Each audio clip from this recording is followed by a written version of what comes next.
Šis ir Porsche Cayenne Coupe. 2019. gada 3-litrīgs turbo benzīna dzinējs.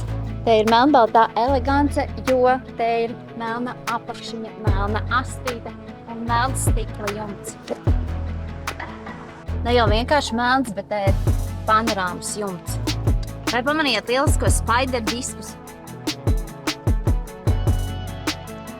Šādi diski ir arī Porsche 911 Turbo S. Šeit ir diezgan daudz vietas un priecāja, ka te ir arī Bose mūzikas sistēma. Un, protams, šai mašīnai ir softcore. LED matriks gaismas, un šīs gaismas ir vispār kā odziņas.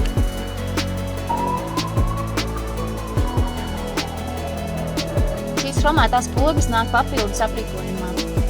Kopumā šeit ir chronopaki.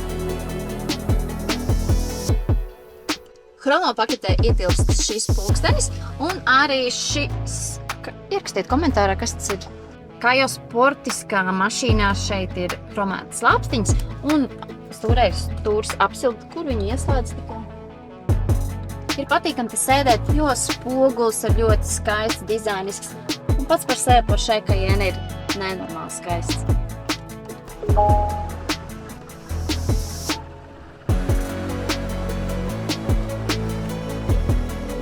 Par skaistāko cenu, patiešām skaistāko, 999 eiro apvēlēni.